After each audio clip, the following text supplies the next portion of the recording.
तू जिसकी रागनी हमें सुना रही है ना, उसी से मिलना है जगह से।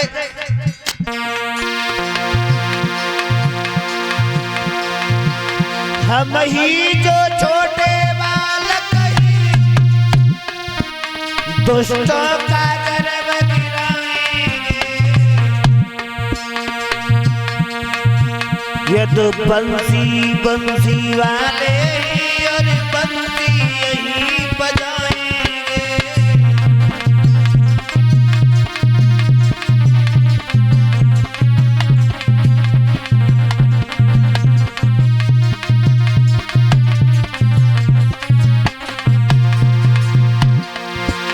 यदि बंसी बंसी वाले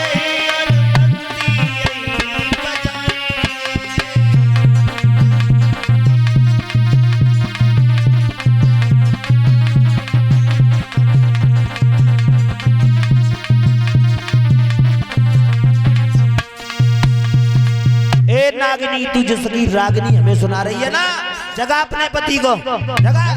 देखते हैं कितनी ताकत है। तू नहीं जगाएगी तो फिर हम ही जगाए देते हैं। श्याम सुंदर ने इतना कह के नाग की तुमको दिया दबाए, और फुंकारी भरता हुआ उठा नाग सन्नाटा। फननन सननन भननन ध्वनि करे हुए मनमोहन से लिपट गया। हन हन कर फन मारता हुआ फिर मनमोहन से लिपट गया। इधर भगवान श्याम सुंदर ने कालिया नाग की पूंछ पे पैर रखा, फन फनाता हुआ कालिया नाग उठा, भगवान के शरीर से उसने लपेटा मार लिया।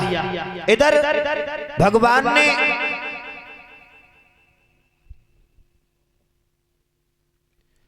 अपने शरीर को इतना गर्म किया तो घबराए के काली दूर हुआ, त्यों ही मोहन ने हाथ किया।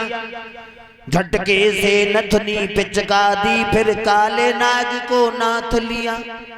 भगवान ने झटका से उसकी भौं को पकड़ा, उसे नाथ लिया। उसके मुंह से लाल लाल रुधिर बहने लगा, खून बहने लगा, और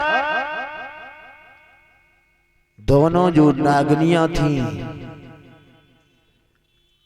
हाथ जोड़ करके खड़ी हो गईं और कहा, प्रभु मेरे पति को छोड़ दीजिए, मैं अपनी झोली फैला रही हूं तुम्हारे सामने, मेरे पति के प्राणों को डाल दीजिए, हम तुम्हारी महिमा को जान नहीं पाए। तो श्याम सुंदर ने कहा कि हम तुम्हें छोड़ तो देंगे, लेकिन आप यहां पर नहीं रहोगे। तुम यहां रहते हो और ये यमुना का पानी इतना विषैला हो गया है, कोई पशु पक्षी अगर पीता है तो वो मर जाता है। और हमारी गेंद यहां पर आई है, वो हमें ला करके दीजिए। और 2 छपरिया नील कमल के पुष्प चाहिए।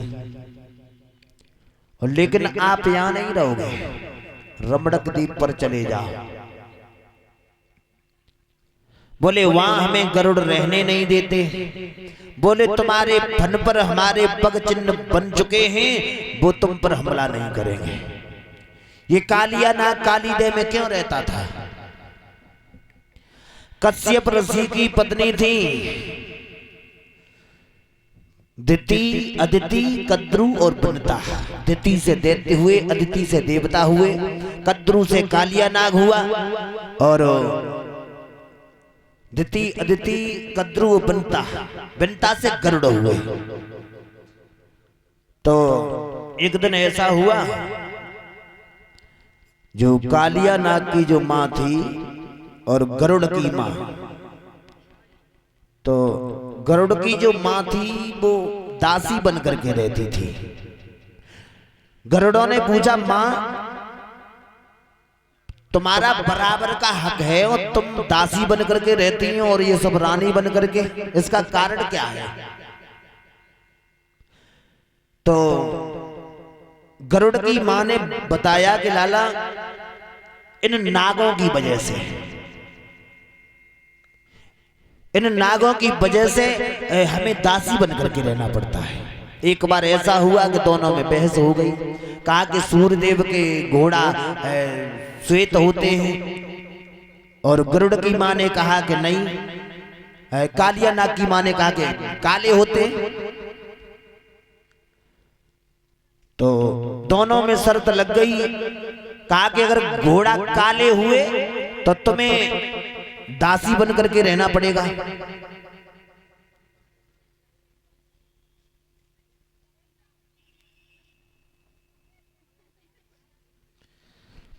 तुम्हें इनकी दासी बन करके रहना पड़ेगा। बोले ठीक है। तो लेकिन घोड़ा तो श्वेत थे, सफेद थे। तो इसने नागों से कह दिया, तो नाग घोड़ों के ऊपर लिपट गए, वो काले दिखाई देने लगे। तो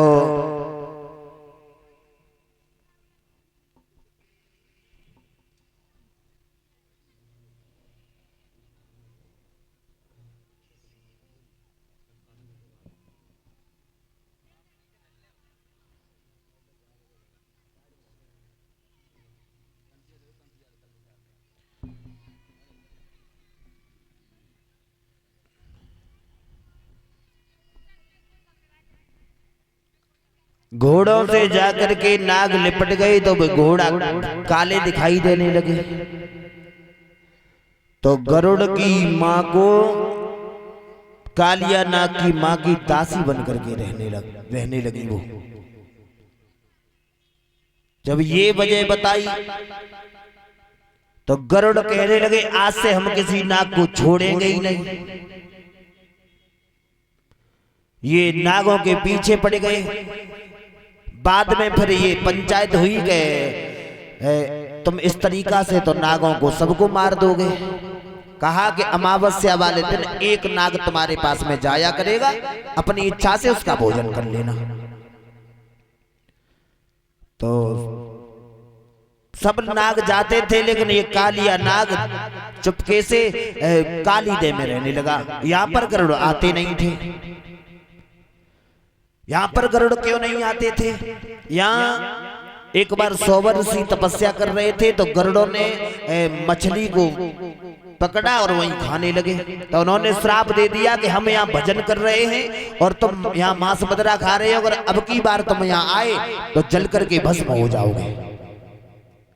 तो इसलिए ये कालिया नाग यहाँ पर रहता था और कहा कि अब तुम यहाँ पर नहीं रहोगे, अब रमणक द्वीप पर जाकर के रहो। तो ऐसा ही हुआ। इधर श्याम सुंदर और ये 251 रुपए माजनू यादव नगला नानकाट भूरे प्रधान जी के भाई है, और उसमें लिखा है कि गाना सुना दीजिए, काली कमली वाला मेरा यार है। बिल्कुल। तो इधर श्याम सुंदर को कालिया नाग बाहर तक छोड़ने आया। श्याम सुंदर ने काली नाग के फन पे बंसी बजाई।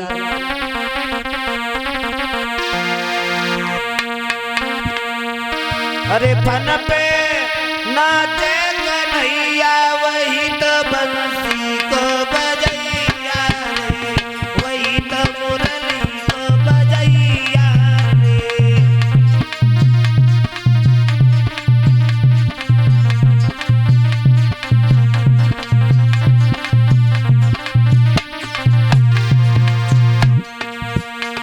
आप लोगों ने सुना होगा, ये बहुत दिन पहले एक गाना वायरल हुआ था, शेषनाग के फन पे मेरो नाचे रे कन्हैया।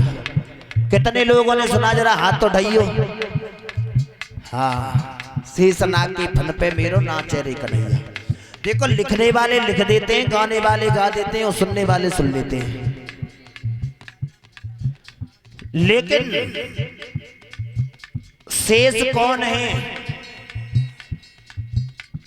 शेष के अवतारी थे लक्ष्मण, और शेष के अवतारी द्वापर में कौन बने?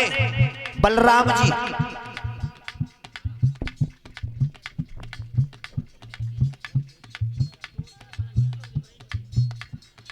और ये 101 रुपए और एक पुष्पों का हार पहना करके हमें सम्मानित कर रहे हैं राम तीर्थपाल जी। इनकी तरफ से 101 रुपए और पुष्पों का हार पहना करके सम्मानित कर रहे हैं। भगवान सुख शांति प्रदान करें, समाज का सम्मान मिलता रहे। शेष के अवतारी हुए बलराम जी द्वापर में, तो का श्याम सुंदर ने बलराम जी के ऊपर बंसी बजाई थी? गलत है। कालिया नाग के ऊपर बंसी बजाई, तो उन्हें शेष नाग नहीं, अरे फन पे नाचे कन्हैया वही तो बंसी को बजैया रे, वही तो मुरली को बजैया रे।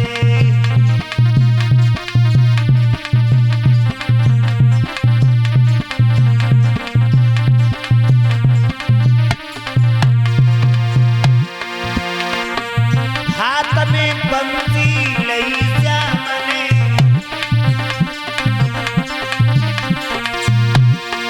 हाथ में बंसी लई श्याम ने,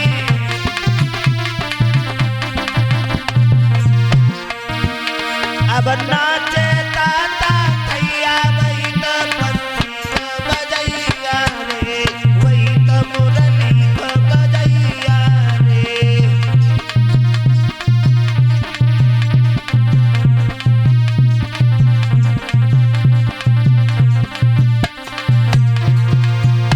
अरे फन पे नाचे कन्हैया वही तो बंसी को बजैया रे, वही तो मुरली को बजैया रे।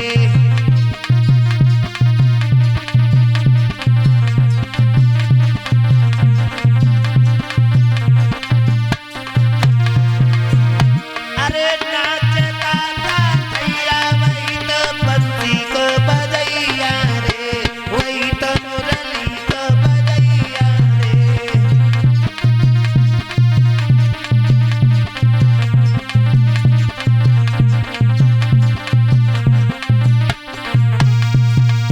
इधर श्याम सुंदर ने इस तरीका से कालिया